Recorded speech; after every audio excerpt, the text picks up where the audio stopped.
Hello everyone and welcome back.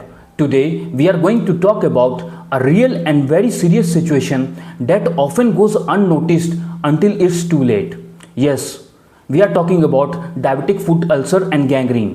Diabetic foot एक complication है poorly control diabetes का।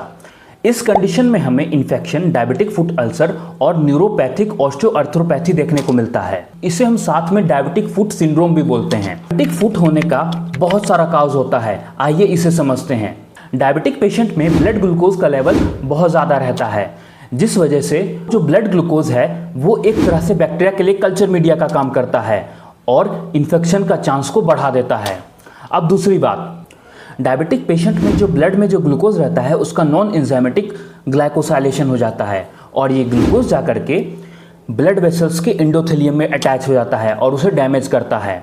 फिर बाद में जाकर के वहाँ पे प्लेटलेट्स और फैट जाकर के जमा होने लगता है और जो छोटे छोटे ब्लड वेसल्स हैं वहाँ पे ब्लॉकेज होने लगता है, जिसे हम डायबिटिक माइक्रो एंजियोपैथी कहते हैं, जिसकी वजह से टिश्यू को ऑक्सीजन नहीं मिलता है और हाइपोक्सिया हो जाता है। अब तीसरा कॉज है डायबिटिक एथेरोस्क्लेरोसिस।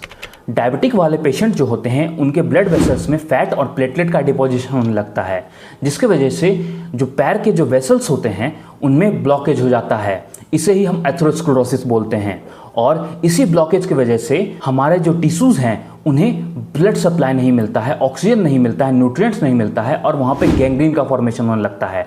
अब डायबिटिक पेशेंट में जो एक्सेस ग्लूकोज रहता है और ब्लड में जो हीमोग्लोबिन रहते हैं उसमें बाइंड कर देता है, जिसे हम ग्लाइकोसाइलेटेड हीमोग्लोबिन बोलते हैं। अब ऑक्सीजन के जगह पे ग्लूकोज बाइंड कर गया है तो हमारे सेल्स को ऑक्सीजन नहीं मिल पाता है और हमें हाइपोक्सिया होने लगता है। अब लास्टली हमें डायबिटिक न्यूरोपैथी देखने को मिलता है।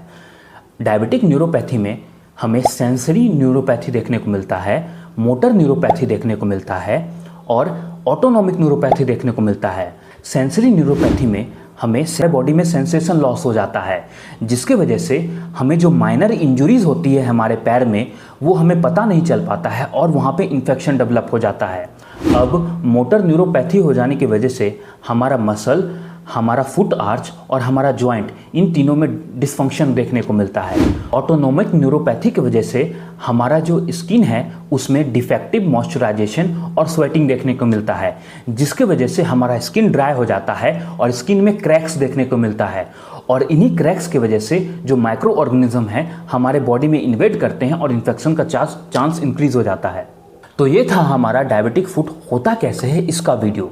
आशा करता हूँ आप लोगों को वीडियो अच्छा लगा होगा और अगर वीडियो अच्छा लगा हो तो हमें कमेंट में बताएं और लाइक, फॉलो और शेयर करना भूलें नहीं। धन्यवाद।